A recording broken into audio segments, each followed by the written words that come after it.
Hello students, हम पढ़ रहे हैं chapter electrochemistry.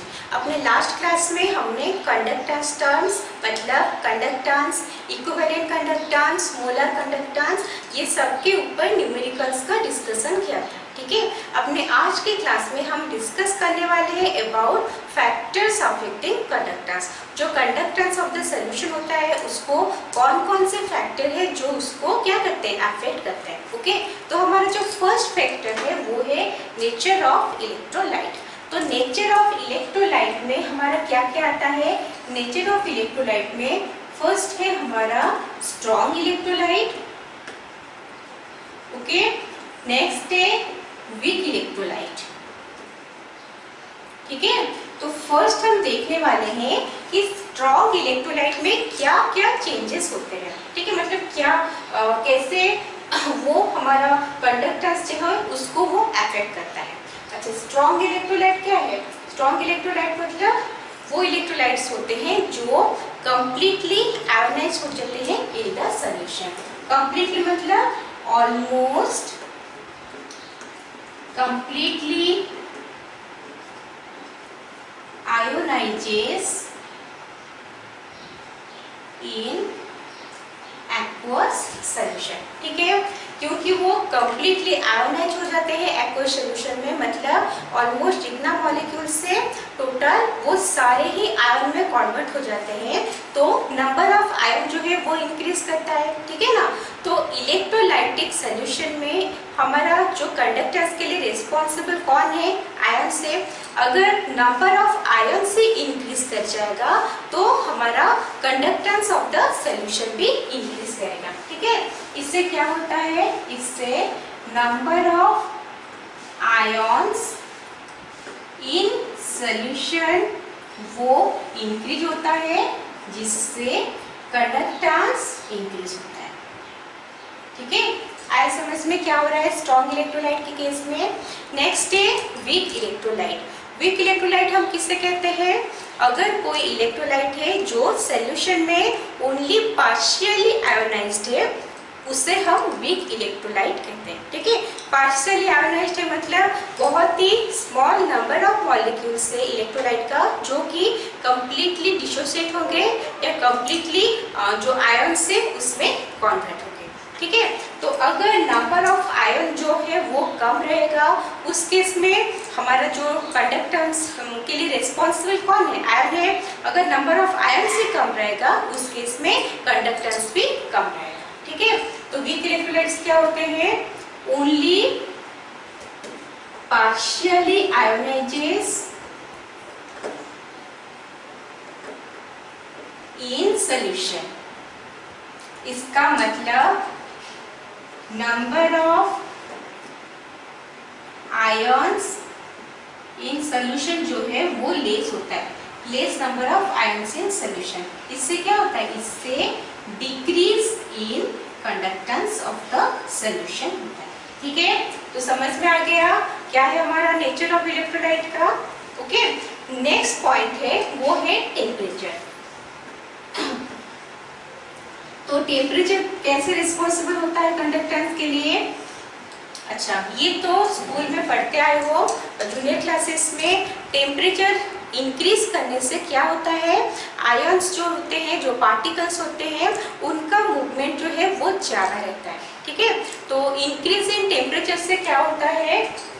Increase in temperature से मूवमेंट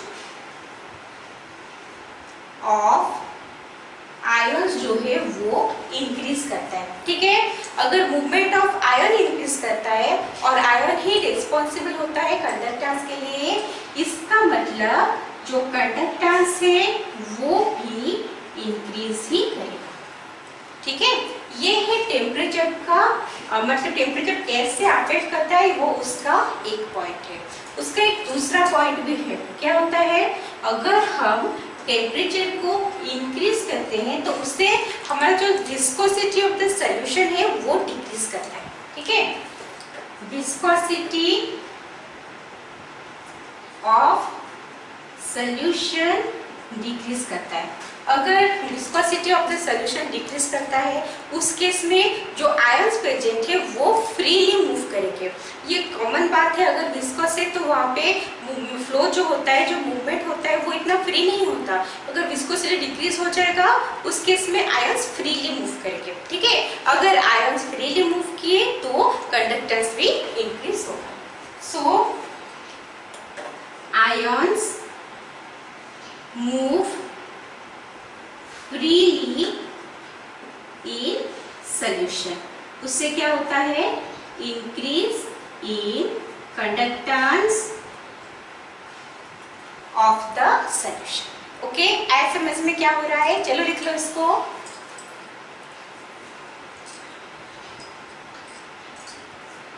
हो गया,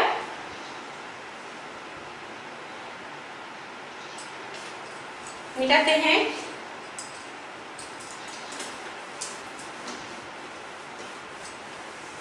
नेक्स्ट पॉइंट है हमारा कॉन्सेंट्रेशन ऑफ सॉल्यूशन।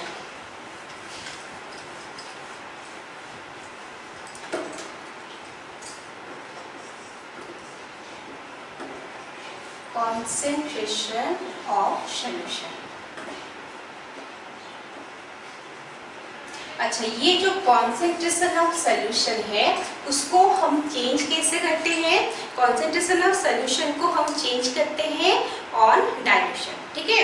अगर हम डाइल्यूशन करेंगे, ऑन डाइल्यूशन, डाइल्यूशन करेंगे मतलब क्या, सपोज हमने एक्वस सॉल्यूशन ले रखा है सोडियम क्लोराइड का, उसको हमें डाइल्यूट करना है, उसका कंसंट्रेशन जो है वो डिक्रीज करना है। इसका मतलब जो सॉल्वेंट है, एक्वस सॉल्यूशन सॉल्वेंट कौन है, वाटर है, तो वाटर को हमें ज्यादा, मतलब वाटर का अमाउंट वहाँ पे इंक्रीज करना है और वाटर हम उस सॉल्यूशन में ऐड करेंगे, ठीक है। ऑन डाइल्यूशन अगर हम वाटर ऐड करते हैं सॉल्यूशन में तो क्या होगा, वहाँ पे वाटर का अमाउंट ज़्यादा हो जाएगा सॉल्यूशन में, लेकिन जो सोडियम क्लोराइड प्रेजेंट था पर यूनिट वॉल्यूम उसका जो वैल्यू है वो कम हो जाएगा, ठीक है। बट मान लो हमारे पास 20 gram of sodium chloride present है, ठीक है, इन 100 ml ऑफ वाटर। अभी हमारा क्या, अगर हम मास निकालेंगे किसका, सोडियम क्लोराइड का पर यूनिट वॉल्यूम, तो वो आएगा हमारा 20/100, मतलब 1/5 आ रहा है यूनिट वॉल्यूम में सोडियम क्लोराइड का कॉन्सेंट्रेशन। अभी मान लो वो तो जो सोडियम क्लोराइड है उसका अमाउंट तो फिक्स्ड है, हम वहाँ पे और वाटर डाल रहे हैं और 100 ml सपोज डालते हैं, पहले 100 ml था फिर 100 ml डाले तो कितना बना, 200 ml, ठीक है। तो अभी अगर हम देखेंगे मास पर यूनिट वॉल्यूम, ओके, तो यूजुअली मास पर यूनिट वॉल्यूम नहीं होता, number of moles per unit volume होता है, ओके। अभी यहाँ पे सपोज था 5 मोल्स, अभी हो गया यहाँ पे मान लो 5 मोल्स था 1000 ml में, 5/1000, ठीक है। और अभी क्या करेंगे, 5 मोल जो है वो तो उतना ही रहा, हमने और 1000 ml वाटर ऐड कर दी, तो अभी होगा 5 मोल इन 2000 ml ऑफ वाटर, तो ये हो गया 5/2000, ओके। कंपेयर किए उससे क्या होता है, कॉन्सेंट्रेशन जो है वो डिक्रीज ही होता है। So on dilution concentration of solution decrease, जैसे हमने पढ़ा हुआ है कॉन्सेंट्रेशन ऑफ सॉल्यूशन मतलब हम सॉल्यूट के कॉन्सेंट्रेशन के बारे में बात करते हैं, ठीक है, हो गया। अभी क्या है, on dilution concentration of solution जो है वो डिक्रीज करता है, इससे कंडक्टेंस के ऊपर क्या इफेक्ट पड़ेगा, ठीक है, इससे जो कंडक्टेंस है वो इंक्रीज करता है, कंडक्टेंस ऑफ सॉल्यूशन इंक्रीज करता है, ठीक है। कैसे इंक्रीज करता है, हमारे पास 2 टाइप ऑफ इलेक्ट्रोलाइट होते हैं, पहला होता है स्ट्रॉन्ग इलेक्ट्रोलाइट, ओके, दूसरा होता है वीक इलेक्ट्रोलाइट। तो वीक इलेक्ट्रोलाइट मतलब दोनों के केस में ही conductance of the solution increase करेगा, लेकिन दोनों के केस में जो रीजन है वो रीजन डिफरेंट है, ठीक है। कैसे डिफरेंट है, देखो वीक इलेक्ट्रोलाइट में क्या होता है नंबर ऑफ जो आयंस मतलब नंबर ऑफ मॉलिक्यूल्स जो आयन में कन्वर्ट होते हैं वो लेस होते हैं, ठीक है, पार्शियली आयोनाइज्ड होता है। अगर हम उस सॉल्यूशन को डाइल्यूट कर देते हैं उस केस में क्या होता है, उस केस में जो पार्शियली आयोनाइज्ड रहते हैं इलेक्ट्रोलाइट्स वो धीरे धीरे करके कंप्लीटली आयोनाइज्ड होते हैं, ठीक है, उनका number of ions in solution धीरे धीरे डिक्रीज करता है। हम और ऐड करेंगे और क्या और वाटर ऐड करेंगे और डाइल्यूट करेंगे सॉल्यूशन को, तो वो मतलब जितना मॉलिक्यूल्स है वो धीरे धीरे करके सारे आयंस में कन्वर्ट हो जाते हैं, ठीक है। अगर यहाँ पे आयोनाइजेशन इंक्रीज करता है तो नंबर ऑफ आयन इंक्रीज होता है, ठीक है, नंबर ऑफ आयन इंक्रीज होता है तो conductance of the solution increase होता है। वीक इलेक्ट्रोलाइट के केस में आयोनाइजेस मोर, ज्यादा अमाउंट में आयोनाइज होते हैं, इससे number of ions in solution increase होता है। नंबर ऑफ आयन्स इंक्रीज होने से कंडक्टेंस जो है वो भी इंक्रीज होता है, ठीक है। नेक्स्ट है हमारा ये हो गया वीक इलेक्ट्रोलाइट के केस में। लेकिन स्ट्रॉन्ग इलेक्ट्रोलाइट के केस में क्या होता है, वहाँ पे भी कंडक्टेंस इंक्रीज होता है लेकिन वहाँ पे रीजन कुछ और रहता है, या वहाँ पे ये रीजन नहीं रह सकता। ये रीजन क्यों नहीं रह सकता, क्योंकि हमें पता है कि स्ट्रॉन्ग इलेक्ट्रोलाइट जो है वो कंप्लीटली आयोनाइज्ड होते हैं सोल्यूशन में, ठीक है। लेकिन ये सच है कि कंप्लीटली आयोनाइज्ड का मतलब नहीं कि पूरा 100% आयोनाइज हो जाते हैं, ऑलमोस्ट कंप्लीटली आयोनाइज्ड, ठीक है। तो ऑलमोस्ट कंप्लीटली आयोनाइज्ड मतलब नियर अबाउट 100%। तो अगर हम उसको डाइल्यूट करते हैं तो वो कंप्लीटली आयोनाइज्ड तो हो जाते हैं, ठीक है। ऑलमोस्ट कंप्लीटली आयोनाइज्ड था, कंप्लीटली आयोनाइज्ड हो गया, तो थोड़ा बहुत आयंस बढ़ गए, ठीक है, बहुत ही कम आयंस बढ़े जो इतना ज़्यादा अफेक्ट नहीं करेगा, ठीक है, क्योंकि नंबर ऑफ आयंस सोल्यूशन में पहले से ही ज़्यादा है। तो कौन सा चीज़ अफेक्ट करता है, अफेक्ट करता है डाइल्यूशन। डाइल्यूशन से क्या होता है ना, ज़्यादा स्पेस मिलता है, ओके। इतना वाटर था और वाटर ऐड हुआ तो अभी मूव करने के लिए जो आयंस मूव करेंगे वो उनके लिए उसको ज़्यादा स्पेस मिला, they are free to move now, ठीक है। अगर मूवमेंट के लिए ज़्यादा स्पेस मिला, वो ज़्यादा मूव किए, उससे कंडक्टेंस ऑफ द सॉल्यूशन भी इंक्रीज होता है। इससे क्या होगा, ions are free to move, okay. ये है on dilution, ions are free to move, इससे कंडक्टेंस ऑफ द सॉल्यूशन जो है वो इंक्रीज करता है, ठीक है। ऐसे समझ। तो ये जो हमारा दोनों ही केस में स्ट्रॉन्ग इलेक्ट्रोलाइट और वीक इलेक्ट्रोलाइट, उसमें हमारा due to dilution conductance of the solution increase करता है, ओके। नेक्स्ट एक टर्म आता है कंडक्टेंस एट इनफाइनाइट डाइल्यूशन, ठीक है। कंडक्टेंस एट इनफाइनाइट डाइल्यूशन मतलब अगर हम कोई भी सॉल्यूशन को इनफाइनाइटली डाइल्यूट कर रहे हैं, मतलब बहुत ज़्यादा वाटर ऐड करते रहे हम, तो उसको हम बोलते हैं उस टाइम पे जो उसको हम बोलेंगे इनफाइनाइट डाइल्यूशन, ठीक है। इनफाइनाइट डाइल्यूशन मतलब सॉल्यूशन में बहुत सारा, अगर एक्वस सॉल्यूशन है, बहुत सारा हमने वाटर ऐड कर दिया है, इसका मतलब क्या है, इनफाइनाइट डाइल्यूशन को हम अदरवाइज बोल सकते हैं जीरो कॉन्सेंट्रेशन, ठीक है। अगर बहुत ज़्यादा अमाउंट ऑफ सॉल्वेंट प्रेजेंट है, इसका मतलब सॉल्वेंट के अमाउंट के कंपैरिजन में हम सॉल्यूट इतना कम है कि उस सॉल्यूट के अमाउंट को हम नेग्लेक्ट कर सकते हैं, ओके। इसलिए हम उसको बोल रहे हैं अदरवाइज जीरो कॉन्सेंट्रेशन, ठीक है। ऐसे समझ में। तो कंडक्टेंस इनफाइनाइट डाइल्यूशन और जीरो कॉन्सेंट्रेशन वो क्या चीज़ है। सपोज हमने 10 ml जो है वॉल्यूम, उसमें कंडक्टेंस मेजर किया है, ठीक है। सपोज कंडक्टेंस आया है 0.1, ओके, अभी हमने उसको डाइल्यूट किया, 20 ml बना दिया सोल्यूशन को। अभी क्या होगा, जो स्ट्रॉन्ग इलेक्ट्रोलाइट लिए हैं, ठीक है, अभी क्या हो रहा है, तो जो 0.1 था उसका वैल्यू थोड़ा इंक्रीज हो गया, वो 0.11 बन गया। ओके, नेक्स्ट हमने फिर से डाइल्यूट किया और वाटर ऐड किया। अभी सोल्यूशन का वॉल्यूम 30 ml है, तो कंडक्टेंस भी तो इंक्रीज करेगा, तो वो मान लो हो गया 0.12। तो ऐसे हमने क्या किया, डाइल्यूशन करते गए, डाइल्यूशन करते गए। ओके, इसके बाद एक टाइम आया, मान लो एट 110 ml मान लो, उस केस में ये आया 0.19।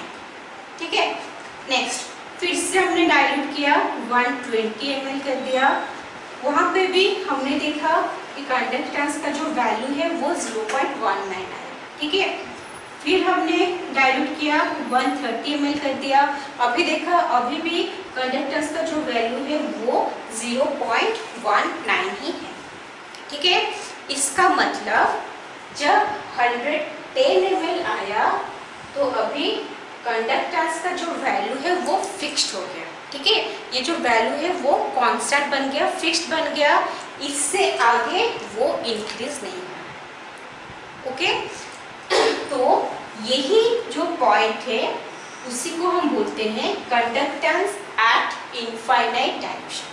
ठीक है, आया समझ में? तो कंडक्टेंस एट इनफाइनाइट डाइल्यूशन और जीरो कॉन्सेंट्रेशन जो है उसका मतलब ये नहीं है कि हमने वहाँ पे सब पानी डालते गए मतलब पूरा समुद्र बना दिया, ऐसा कुछ नहीं है। ठीक है, जिस पॉइंट में डाइल्यूशन करते जा रहे हो, जिस पॉइंट में वो एक फिक्स्ड वैल्यू क्या अप्रोच करेगा, फिक्स्ड वैल्यू में जाके वो कांस्टेंट हो जाएगा, उसी को हम बोलेंगे क्या, इनफाइनाइट डाइल्यूशन और जीरो कॉन्सेंट्रेशन। ठीक है, ऐसे समझ में क्या बोल रहे हैं? चलो लिख लो इसको।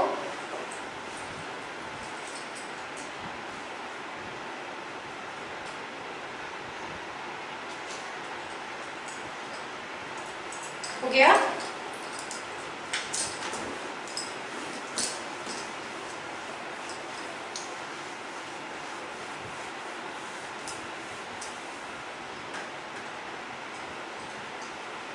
Next, when on dilution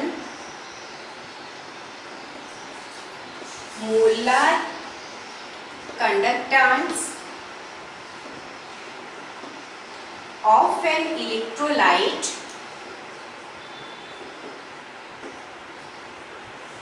approaches to a constant value,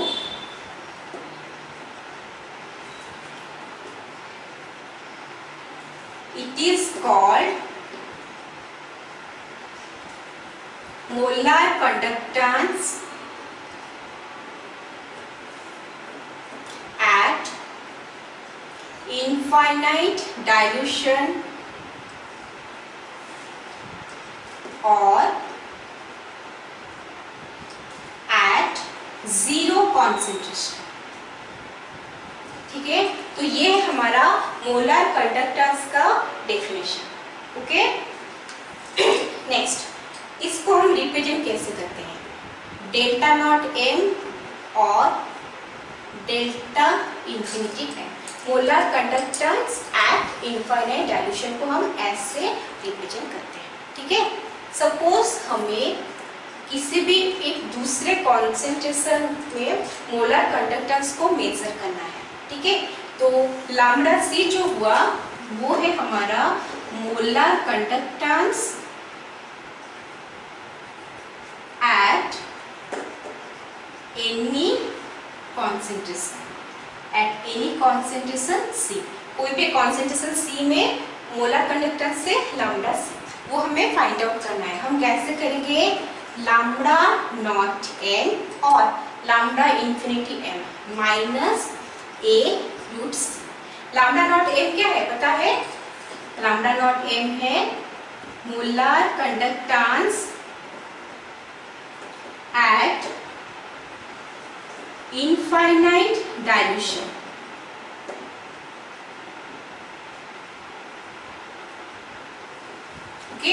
और सी तो हमने बता दिया है, सी है कॉन्सेंट्रेशन ऑफ द सॉल्यूशन जिसमें हमें फाइंड आउट करना है। और ए क्या है? ए इज एन आर्बिट्ररी कांस्टेंट, वो एक कांस्टेंट होता है, ठीक है, जिसका वैल्यू डिपेंड करता है on the nature of the electrolyte, whose value depends on nature of the electrolyte. Okay, कौन सा इलेक्ट्रोलाइट ले रहे हो एक्सपेरिमेंटली, उसके ऊपर डिपेंड करके एक्सपेरिमेंटली क्या इसका वैल्यू निकला। ओके, तो ये है हमारा फॉर्मूला। ओके, लिख लो इसको।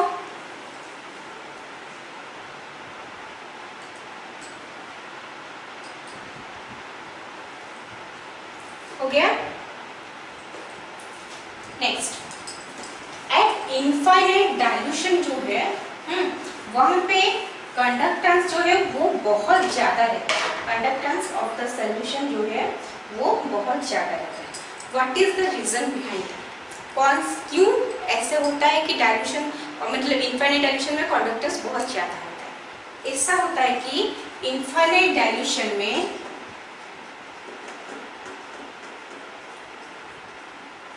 इनफाइनाइट डाइल्यूशन मतलब अभी सॉल्यूशन का जो वॉल्यूम था, हमने वहाँ पे वाटर रखते थे, अभी वॉल्यूम बहुत ज़्यादा हो गया। ओके, पहले जितना हम लिए थे उसके कंपैरिजन में बहुत ज़्यादा हो गया, ठीक है।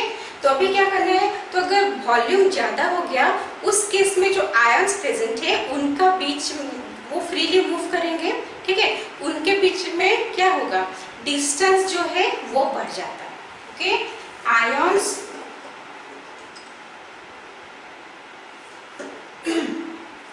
मूव फ्रीली, इधर उधर जाते हैं, उससे क्या होता है, distance between the ions increase करता है, ठीक है, इधर उधर मूव करेंगे ज्यादा स्पेस मिलता है तो आयन के बीच में डिस्टेंस जो है वो बढ़ जाता है। डिस्टेंस बढ़ गया मतलब जो फोर्स ऑफ अट्रैक्शन रहता है, inter ionic force of attraction, जैसे पॉजिटिव आयन से नेगेटिव आयन सॉल्यूशन में प्रेजेंट है, तो वो inter ionic force of attraction जो है वो डिक्रीज करता है, ठीक है। इंटर आयनिक फोर्स ऑफ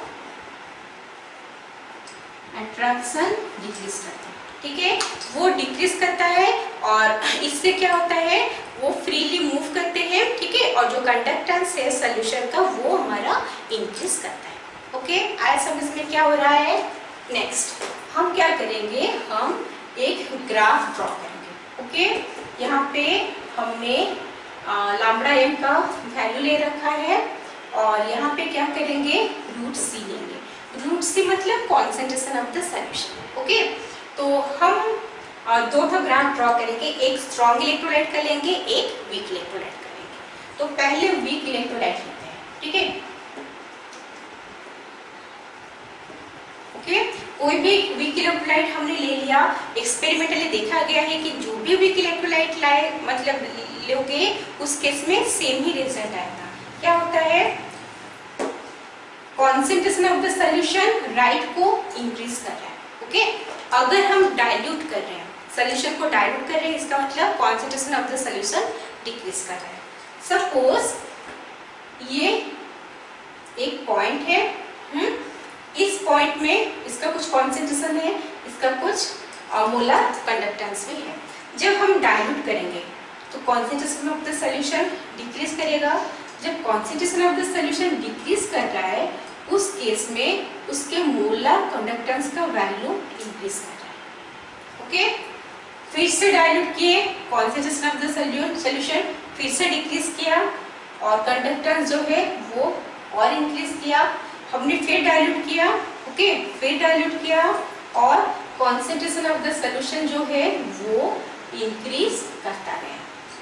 अगर हम ये सबको ज्वाइन करेंगे तो कुछ इस टाइप का ग्राफ आएगा। ओके, ऐसे ऊपर तक जाके कुछ इस टाइप का ग्राफ आएगा। आया समझ में? तो ये है वीक इलेक्ट्रोलाइट का ग्राफ। मतलब ऑन डायल्यूशन जो मोलर कंडक्टेंस का वैल्यू होता है वो बहुत जल्दी इंक्रीज कर जाता है, ठीक है, क्योंकि पहले कम था अभी ज्यादा हो रहा है तो बहुत जल्दी इंक्रीज कर जाता है। अभी स्ट्रॉन्ग इलेक्ट्रोलाइट लेंगे, ओके, स्ट्रॉन्ग इलेक्ट्रोलाइट ले रहे हैं। कोई भी स्ट्रॉन्ग इलेक्ट्रोलाइट प्रॉपर्टी सेम ही रहेगा। यहाँ पे वही हम रूट सी लेंगे, यहाँ पे वही मोलर कंडक्टेंस लैम्डा एम लेंगे, ओके। तो क्योंकि यहाँ पे वीक इलेक्ट्रोलाइट के केस में नंबर ऑफ आयंस जो है वो कम रहता है, धीरे धीरे करके बहुत इंक्रीज हो जाता है, तो ग्राफ भी वैसा होता है, ओके। लेकिन स्ट्रॉन्ग इलेक्ट्रोलाइट का क्या? स्ट्रॉन्ग इलेक्ट्रोलाइट का पहले से ही कंडक्टेंस ज्यादा रहता है। मान लो ये है कॉन्सेंट्रेशन का एक पॉइंट, इस कॉन्सेंट्रेशन में कंडक्टेंस इतना है, क्योंकि हाई तो रहता है उनका। नेक्स्ट फिर हमने डाइल्यूट किया, कॉन्सेंट्रेशन तो कम हुआ, तो कंडक्टेंस जो है थोड़ा इंक्रीज होगा, ओके। क्यों? क्योंकि नंबर ऑफ आयंस तो बहुत ज्यादा इंक्रीज होने वाला है नहीं, क्योंकि they are almost completely ionised, लेकिन आयंस फ्रीली मूव करेंगे, इसलिए कंडक्टेंस इंक्रीज हो रहा है, तो बहुत स्लाइट इंक्रीज होगा, ओके। नेक्स्ट हमने फिर से डाइल्यूट किया, जो कॉन्सेंट्रेशन है वो कम हो गया, ओके। उस केस में फिर और थोड़ा बढ़ा, हमने फिर डाइल्यूट किया, वो और थोड़ा बढ़ा, फिर डाइल्यूट किया और थोड़ा बढ़ा, फिर डाइल्यूट किया और थोड़ा बढ़ा। तो इसका ग्राफ अगर हम बनाएंगे वो कुछ इस टाइप का आएगा, ओके। अगर हमने इस ग्राफ को एक्स्ट्रापोलेट कर दिया तो वो जाके एक पॉइंट को टच करेगा, ठीक है। आ रहा है समझ में? ये हमने ग्राफ ड्रॉ किया, वैल्यूज लेके ड्रॉ किया, ठीक है, ये सारे पॉइंट्स थे।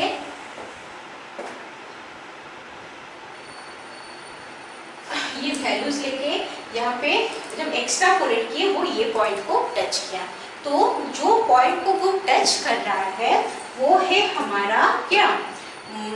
लैम्डा नॉट एम, मतलब molar conductance at infinite dilution, ठीक है, ये हमारा वही पॉइंट है। इसीलिए in case of strong electrolyte molar conductance का जो वैल्यू है हम ग्राफ से निकाल सकते हैं, okay. Lambda nought M for strong electrolyte,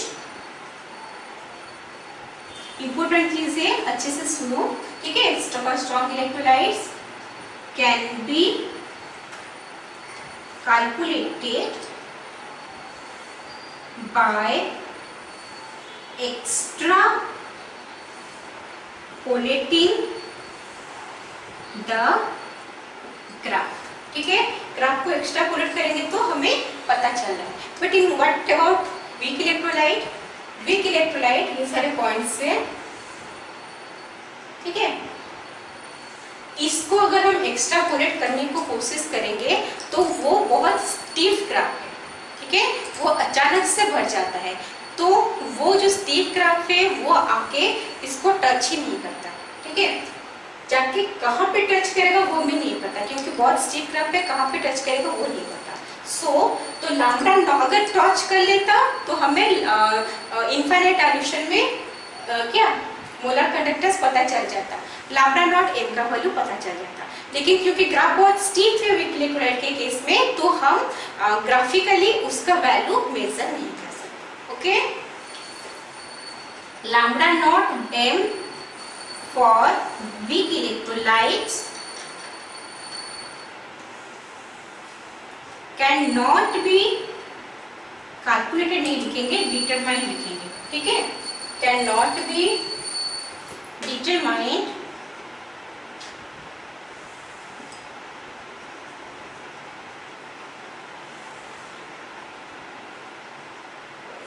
from the graph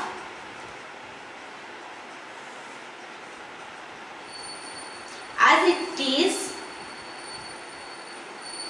very stiff, okay, क्योंकि वो बहुत स्टीफ होता है तो हम नहीं डिटरमाइन कर सकते फ्रॉम ग्राफ, ओके। चलो लिख लो इसको।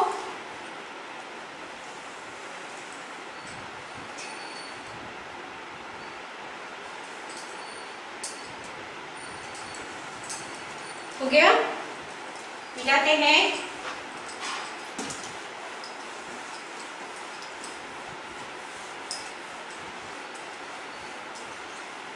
नेक्स्ट हम पढ़ने वाले हैं कोलरॉस लॉ।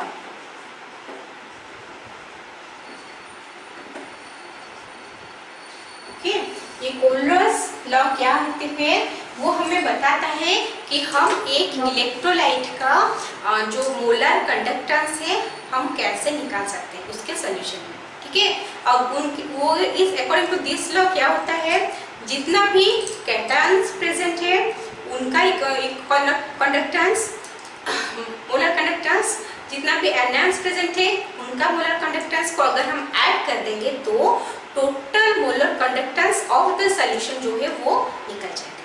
ठीक है, molar conductance of A solution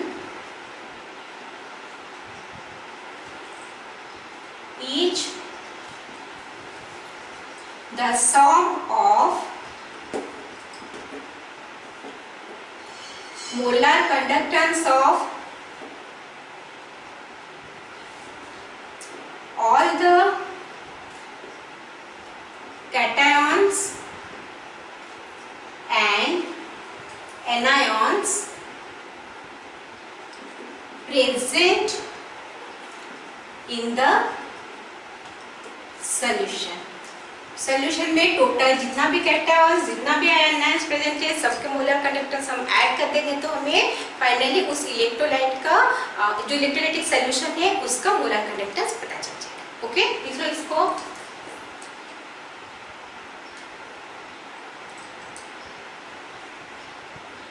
हो गया,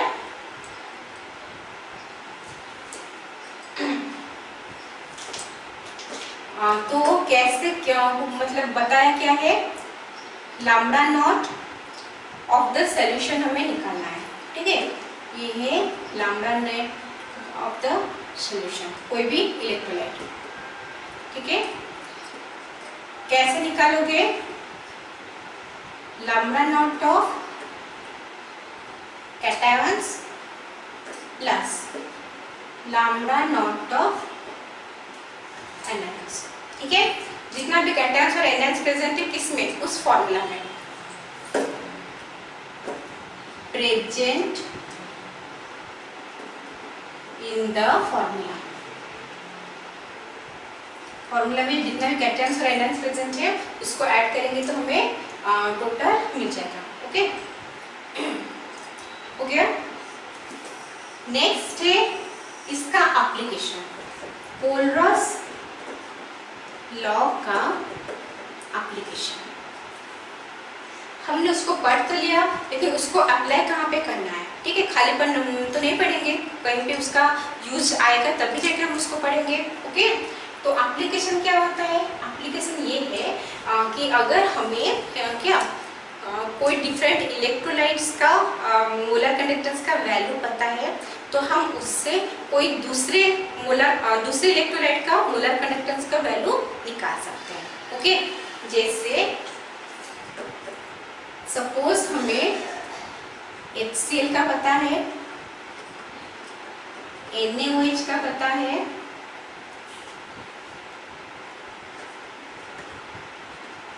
H2O का पता है, तो हम क्या करेंगे, NaCl का वैल्यू मोलर कंडक्टेंस का वैल्यू हम निकाल सकते हैं। ठीक है, कैसे निकाल सकते हैं, देखो लैम्डा नॉट HCl, उसका मतलब क्या है, जितना भी H+ आयन से उसका कंडक्टेंस प्लस जितना भी Cl- आयन से उसका कंडक्टेंस। ओके, NaOH का मतलब lambda naught Na plus lambda naught Cl+। H2O का मतलब lambda naught H+ plus lambda naught OH-।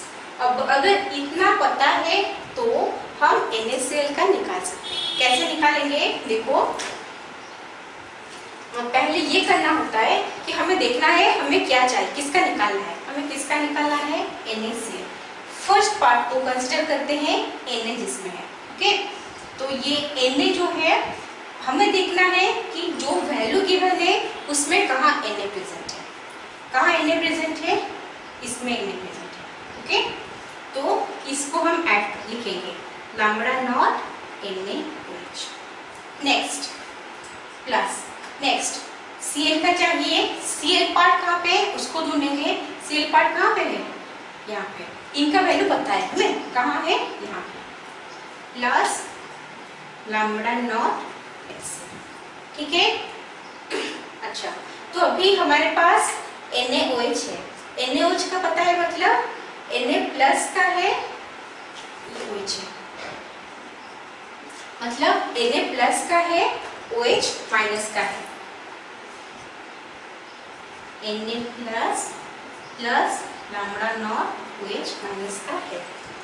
HCl का भी है lambda naught H plus plus lambda naught Cl, लेकिन हमें चाहिए किसका, NaCl का। NaCl मतलब Na प्लस का रहेगा और Cl माइनस का रहने से हमें पता चल जाएगा, Na प्लस का रहेगा, Cl माइनस का रहेगा। तो एक्स्ट्रा किसका है, ये दोनों का हमें चाहिए क्योंकि हमें फाइनली इसका वैल्यू फाइंड आउट करना है। तो Na प्लस और Cl माइनस दोनों प्रेजेंट रहेंगे, एक्स्ट्रा कौन प्रेजेंट है, H प्लस और OH माइनस एक्स्ट्रा प्रेजेंट है। अगर हम उनके वैल्यू को माइनस कर देंगे तो हमें NaCl का मोलर कंडक्टेंस मिल जाएगा। ठीक है, हमें क्या करना है, माइनस करना है किसका, ये जो एक्स्ट्रा ऐड है लैम्बडा नॉट H प्लस का माइनस करना है। ओके, और ये एक्स्ट्रा ऐड है लैम्बडा नॉट OH माइनस का ऐड करना है। ठीक है, तो lambda naught H plus plus lambda naught OH minus, ये मिलके क्या बनता है, ये मिलके H2 बनता है। ठीक है, इसका मतलब अगर हम ये वैल्यू लेंगे प्लस ये वैल्यू लेंगे और उससे ये वैल्यू माइनस करेंगे तो हमें जो चाहिए लैम्बडा नॉट NaCl उसका वैल्यू हमें मिल जाएगा। तो यहाँ से हमें क्या करना है, यहाँ से हमें लैम्बडा नॉट H2 का वैल्यू माइनस करना है। ओके, आया समझ में, हमें चेक करना है कि हमें क्या चाहिए। हमें NaCl चाहिए तो हमें पता करना है Na कहाँ पे है, यहाँ पे है, इसको ले लिए। फिर नेगेटिव पार्ट Cl कहाँ पे है, इसको ले लिए। अगर ये दोनों का वैल्यू हमें पता है और हम उसको ऐड कर देंगे फिर भी हमें NaCl का मोलर कंडक्टेंस का वैल्यू नहीं मिलेगा। क्यों, क्योंकि उस सॉल्यूशन में एक H प्लस और एक OH माइनस का मोलर कंडक्टेंस एक्स्ट्रा ऐड है, तो हम वो दोनों को माइनस कर देंगे। वो दोनों को अगर हम माइनस करेंगे मतलब हम H2O का लैम्बडा नॉट का वैल्यू माइनस कर रहे हैं। ठीक है, तो इससे हमारा कोई भी तीन अगर रिलेटेड है इलेक्ट्रोलाइट्स ये कोई भी उसका अगर मोलर कंडक्टेंस का वैल्यू हमें पता चलता है तो हम उससे एक और कंपाउंड का जो है मोलर कंडक्टेंस का वैल्यू निकाल सकते हैं। ठीक है, ऐसा समझ में क्या हो रहा है, चलो लिख लो इसको।